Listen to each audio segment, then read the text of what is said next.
Jošt, evo, tekmovanje na 1000 metrski razdalji, finale A, tudi za vami že včeraj ste dejali, da je potrebno biti realen glede na to, kar se vam je dogajalo pred to sezono in tudi v sami sezoni. Sicer ste dvigali svojo pripravljenost, ampak kot smo lahko videli, špica evropskega kajaka je bilo v tej disciplini, na koncu pa tudi zasluženo portugalsko slavje. Ja, praktično lahko rečemo, da je evropsko tudi kot svetovno prvenstvo, manjkata v bistvu samo dva tekmovalca, ki sta za finale nista čisto na vrh. Ja, uvrstil sem se v finale, to sem zelo vesel, ampak konkurenca je vseeno, tako kot ste rekli, to je le evropsko, fantje so pripravljeni top. Tako da tukaj vsak je pokazal svoje, unik so prvi trije so bili tudi na svetovnih pokalih, tako so v spredju, tako da. Ampak je pa dobra popotnica za naprej.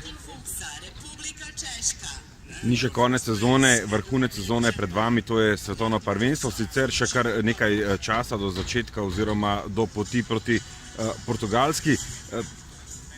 Kaj so tiste pozitivne stvari, ki ste jih dobili ali pa pridobili na tem evropskem prvenstvu? Mislim, dobro je to, da sem videl, da je vse nekaj od zimske pripravljenosti ostalo, preden sem zbolel. Videl sem to, da sem z tekme na tekme napredoval.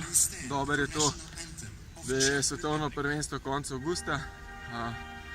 Prejšnja leta sem bil ponavadi dober na evropskem, pa je pol forma padla za svetovno. Tako da mogoče letos se zgodi ravno obratno. Jošt, še nastop je pred vami na 5000 metrov, sicer sobota bo v večjem delu prosta in tudi v nedeljskem sporedu ste kot zadnji, mislim, da na vrsti prav kajakaši. Dovolj se da je časa za regeneracijo, za pripravo? Časa je dovolj za regeneracijo, za psihično pripravo. Tako da verjamem, da bomo v nedeljo na štartu pripravljen. V bistvu, na 5000 lahko rečem, da grem tudi na medaljo, ampak tekmo na 5000 vemo, kaj se lahko vse zgodi. Tako da lahko si prvi, lahko si drugi, lahko si 10. z ena napaka pa te. Tako da časa je dovolj, pripravljen sem, tako da se veselim.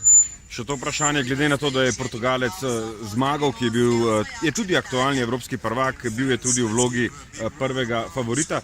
Se težko zgodi, recimo vsaj na 1000 metrski razdalji, da pride pa do zares velikega presenečenja? Prav do velikega presenečenja ne more priti.